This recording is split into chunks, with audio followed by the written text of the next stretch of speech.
Hello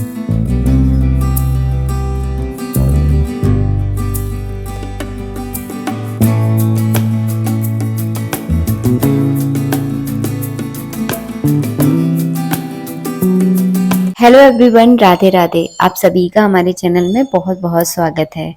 Sharad Purnima का व्रत किस प्रकार किया जाता है, पूजा आपको कैसे करनी है, इस वीडियो में मैं आप सबके साथ शेयर करने वाली हूँ।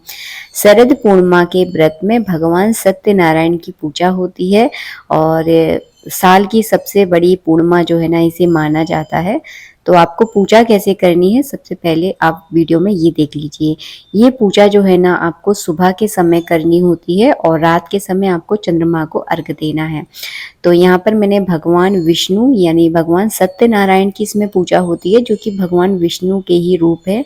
सत्यनारायण की पूजा का ही विशेष महत्व है पूर्णिमा के व्रत में। तो मैंने तस्वीर थी भगवान सत्यनारायण की, तो उनको मैंने विराजमान कर लिया है। उससे पहले जो है ना, गौरी गणेश की भी पूजा करना ज़रूरी है। तो यहाँ पे मैंने गौरी गणेश को भी विराजमान कर लिया है। अगर आपके पास गौरी गणेश नहीं है तो आप सिपाड़ी के जो गौरी गणेश बनते हैं ना, जो आपने नवरात्रि में बनाए होंगे, अन्य किसी पूजा में आप सिपाड़ी के गौरी गणेश रखते हो ना, तो उन्हीं गौरी गणेश को आप बार बार पूजा में रख सकते हो, क्योंकि गौरी गणेश का विसर्जन नहीं होता कभी भी। तो बस यहाँ पे मैंने उनके सामने जो है ना, दीपक जला दिया है, धूप बत्ती प्रज्वलित कर ली है और चलिए अब पूजा करना हम शुरू करते हैं। और हाँ, पूजा में गरुड़ घंटी रखना बिल्कुल मत भूलिएगा। मेरे पास भगवान विष्णु की मूर्ति है, तो मैं उनको अच्छे से स्नान करवाऊंगी। अगर आपके पास भगवान विष्णु की अगर मूर्ति नहीं है तो आप लड्डू गोपाल को भी स्नान करवा सकते हैं शरद पूर्णिमा के व्रत में। एक मैंने बड़ा सा कटोरा ले लिया है, इसमें मैंने स्वास्तिक बना लिया है। आप चाहे तो तिली का आसन दे सकते हैं, नहीं तो पुष्प और तुलसी पास में रखकर भगवान को अगर स्नान करवाते हैं। तुलसी का कभी आसन नहीं दिया जाता, बस इस बात का याद रखिए। तुलसी का हमें आसन नहीं देना है, भगवान के पास आपको तुलसी रखनी है। तो ये देखिए, मेरे पास है भगवान विष्णु की मूर्ति है, तो बस इनको हम स्नान करवाएंगे। अगर आपके पास शंख है तो शंख में आप जल भरकर स्नान करवा दीजिएगा, नहीं है तो आप डायरेक्ट लोटे से भी करा सकते हैं। भगवान विष्णु की पूजा से पहले आपको दीपक का पूजन करना है। तो एक फूल में रोली चावल लगाकर मैंने दीपक का पूजन किया है और फिर एक फूल में रोली चावल लगाकर गौरी गणेश का जो है ना, इस तरह से पूजन कर दो। और फिर जो है ना, आपको घंटी यानी गरुड़ घंटी आपको बजाना है। अब कराएंगे हम स्नान। स्नान से पहले किया जाता है भगवान का ध्यान। तो भगवान सत्यनारायण का ध्यान आपको मन में करना है और फिर आपको स्नान करवाना है। ये व्रत बहुत बड़ा व्रत माना जाता है। इस व्रत में अन्न बिल्कुल भी नहीं खाया जाता, तो आपको अन्न नहीं खाना है। लास्ट में मैं आपको बताऊंगी इसमें आपको क्या खाना है। अगर आपको ज़्यादा भूख लगती है तो फलाहार आप इस व्रत में कर सकते हैं, लेकिन अन्न नहीं खाया जाता इस व्रत में। तो आप जो है ना, अन्न बिल्कुल भी ना खाएं। कुछ लोग क्या करते हैं, चंद्रमा को अर्घ देने के बाद भोजन कर लेते हैं। तो जिन लोगों से भूख बर्दाश्त नहीं होती वो कर सकते हैं, लेकिन कोशिश कीजिएगा आप इस व्रत में अन्न ना खाएं। बस यहाँ पे मैंने भगवान को स्नान करा दिया है। इसके बाद मैं हल्के हल्के हाथों से भगवान का अंग पोषण करूँगी। हल्के गीले कपड़े से भगवान की जो तस्वीर है यानी चित्रपट है उसको मैं इस तरह से पोंछ दूँगी, क्योंकि हम हर बार पूजा करते हैं तो चंदन तिलक जो है ना लगा रह जाता है ना, तो बस अच्छे से आपको पोंछ देना है। उसी तरह मैंने गौरी गणेश के भी जो शीशा है ना उसको अच्छे से पोंछ दिया है। और उसके बाद जो है ना, आप बढ़िया से इत्र लगा दें। और हाँ, इसके बाद जो है ना, हम कलावा रूपी वस्त्र अर्पित करेंगे। तो कलावा रूपी वस्त्र हमेशा दो अर्पित किए जाते हैं, एक धोती दूसरा दुपट्टा। तो सबको आपको इसी तरह से जो है ना, कलावा रूपी वस्त्र अर्पित करना है। आप चाहें तो भगवान विष्णु को आज के दिन पीले कलर का दुपट्टा भी उड़ा सकते हैं, क्योंकि शरद पूर्णिमा का व्रत बहुत बड़ा व्रत माना जाता है।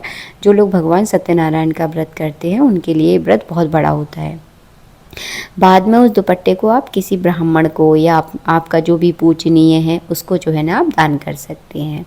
मैंने यहाँ पे जनेऊ चढ़ा दिया है। जनेऊ में आप थोड़ी सी हल्दी ज़रूर लगा दें, क्योंकि एकदम सफ़ेद जनेऊ नहीं चढ़ता है, तो थोड़ी सी हल्दी लगा दें। उसके बाद जो है ना, चंदन से आपको तिलक करना है। बहुत सारे लोग भगवान सत्यनारायण पर यानी भगवान विष्णु पर चावल नहीं चढ़ाते हैं। अगर आप भी ऐसा मानते हैं तो आप तिल ही चढ़ा दीजिएगा। तो सफ़ेद तिल, काले तिल, जो भी तिल हैं आपके पास वो आप भगवान को अर्पित कर दें। इसके बाद तुलसी तो बहुत ज़रूरी होती है, तो मेरे पास बड़ी सी एक तुलसी थी, तो मैंने भगवान को इस तरह से अर्पित कर दी। भगवान सत्यनारायण यानी भगवान विष्णु की पूजा में आपको चढ़ाओ ना चढ़ाओ, लेकिन तुलसी आप चढ़ा दोगे ना तो आपकी पूजा सफल हो जाएगी। उसके बाद भगवान सत्यनारायण की पूजा में केले ज़रूर चढ़ते हैं, तो मैंने यहाँ पे केले का भोग लगा दिया है। इसके बाद जो है ना, मैंने भोग में जो है ना 7 पेड़े बनाए जाते हैं। ध्यान से आप सुनिएगा, सवा पाव आपको खोआ लेना है और सवा पाव ही आपको शक्कर लेनी है। दोनों को अच्छे से मिक्स कर लेना है और इसके केवल आपको 7 पेड़े बनाने हैं, केवल 7 पेड़े ही बनाने हैं।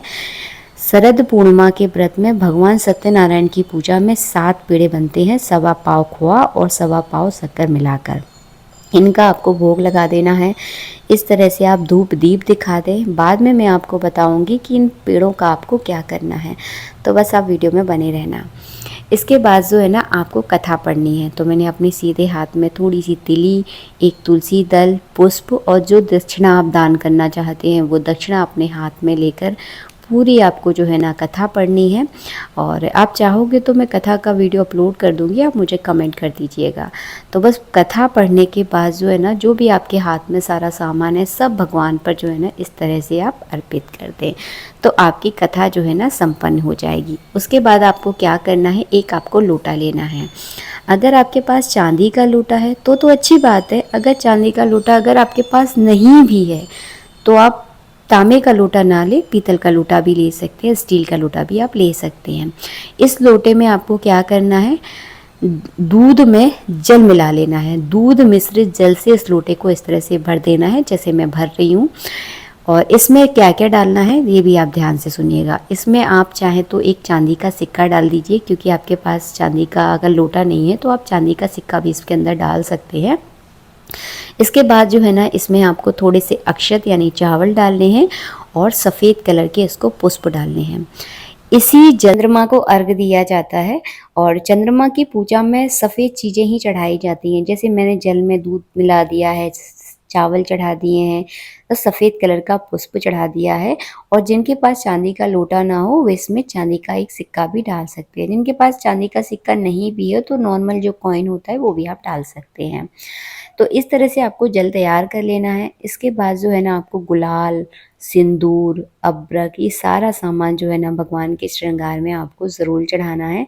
ये श्रृंगार की सामग्री है तो आप ज़रूर चढ़ाइएगा। इसके बाद हम दक्षिणा चढ़ा देंगे, क्योंकि पूजा में कोई कमी पेशी रह जाती है, कुछ चीज़ अगर हम भूल जाते हैं, क्योंकि हो जाता है कई बार कुछ चीज़ें दिमाग से निकल जाती हैं, तो आप दक्षिणा ज़रूर चढ़ा दें, ताकि जो आप भूल गए हैं उसकी कमी पेशी दक्षिणा पूरी कर देगी। इसके बाद आपको क्या करना है, छोटा सा आपको होम करना है। जो हमने पेड़े बनाए हैं उस पेड़े का आपको अग्नि में भोग लगाना है। तो मैंने यहाँ पे अग्नि प्रज्वलित की है। थोड़ा सा साकल्य ले लें, साकल्य से गौरी गणेश के नाम की आहुति दे दें, नवग्रह के नाम की आहुति देकर भगवान सत्यनारायण के मंत्र की 11-51 आहुति है, जितना आपके पास वक्त हो उस हिसाब से इस संख्या में आप आहुति दें। उसके बाद 7 बार आपको भोग लगाना है, केवल एक पेड़े में से, 7 पेड़ों में से नहीं, केवल आपको एक पेड़ा लेना है और उसमें से 7 छोटे छोटे से टुकड़े करके भोग लगाना है। पूरे पेड़े के मत लगा देना, थोड़ा सा थोड़ा थोड़ा डालना है अग्नि में, क्योंकि भाव के भूखे हैं भगवान। तो बस यहाँ पर मैंने भोग लगा दिया है। भोग लगाने के बाद घी से आप आचमन करवा दें। उसके बाद आपको आरती करनी है, तो आप सभी इस आरती में शामिल हो जाइए। ये पूजा वैसे तो कुछ लोगों के यहाँ सुबह के समय ही की जाती है, ताकि व्रत का संकल्प भी आप सुबह के समय ही कर लें और पूजा कर लें। उसके बाद आपको दिन भर व्रत करना है। बीच में आप फलार वगैरह भी कर सकते हैं अगर आपको ज़्यादा भूख लग रही है। और उसके बाद जो है ना, रात में इस जो लोटा हमने बनाया था इससे रात में अर्घ दिया जाता है। चावल की आज के दिन खीर बनाकर चंद्रमा की रोशनी में उसे रखी जाती है। अब पेड़े का आप ध्यान से सुन लीजिए। एक पेड़े का आपको भोग लगाना है, जो मैंने अभी आपको बताया है। दूसरा पेड़ा अपनी सखी को देना है, यानी अपनी सहेली को देना है जो इस व्रत को करती है। तीसरा पेड़ा आपको अपने पति को देना है। चौथा पेड़ा आपको गाय को देना है। पांचवा पेड़ा आपको तुलसी पर चढ़ाना है। तुलसी पर पेड़ा चढ़ाने के बाद इस पेड़े को आप प्रसाद के रूप में सब में बांट दें। छठवां पेड़ा गर्भवती महिला को दिया जाता है, जो महिला प्रेग्नेंट है उसको आपको देना है। और सातवां पेड़ा आपको स्वयं पूरा खाना है, किसी के साथ आपको नहीं बांटना है। इस बात का आप ध्यान रखिए। तो इस तरह से 7 पेड़ों का मैंने आपको बता दिया है। कहीं कोई चीज़ समझ में नहीं आई है तो आप मुझे कमेंट कर दीजिएगा, मैं आपको रिप्लाई दे दूँगी। जो हमने लोटे में जल रखा है, इसी लोटे से जो है ना आपको रात में जब चंद्रमा उदय होते हैं उनको जो है ना अर्घ देना है और उनकी सूक्ष्म पूजा करनी है, जो मैं वीडियो बना दूंगी अगर हो सकेगा टाइम पर तो मैं वीडियो ज़रूर अपलोड कर दूंगी। तो इस लोटे से आपको जल ज़रूर देना है और अर्घ तो सभी को ही देना चाहिए पूर्णिमा पर चंद्रमा को। ये बहुत ज़्यादा फायदेमंद होता है, ऐसा नहीं है जो लोग व्रत करते हैं उन्हीं को देना है, सब दे सकते हैं। शरद पूर्णिमा की व्रत जो है ना वैसे तो सबको करना चाहिए, लेकिन कुछ लोगों में मन वो सामर्थ्य भी नहीं होता शरीर के अंदर। तो अगर आपके अंदर इतना सामर्थ्य नहीं है तो केवल आप पूजा आप ज़रूर करें, पेड़ों का भी आप दान कर सकते हैं, क्योंकि व्रत जो है ना शरीर के सामर्थ्य के अनुसार रखा जाता है। अगर आपके शरीर में इतना सामर्थ्य नहीं है कि आप व्रत को झेल पाएँ तो आप पूजा जो है ना ज़रूर करें, क्योंकि ये साल की सबसे बड़ी पूर्णिमा होती है। आपके बच्चे के लिए, अपने घर के सुख और सुविधाओं के लिए भी ये पूजा बहुत ज़्यादा लाभकारी होती है। मिलेंगे आप सबसे नेक्स्ट वीडियो में, जब तक के लिए जय श्री राधे मित्रों, राधे राधे।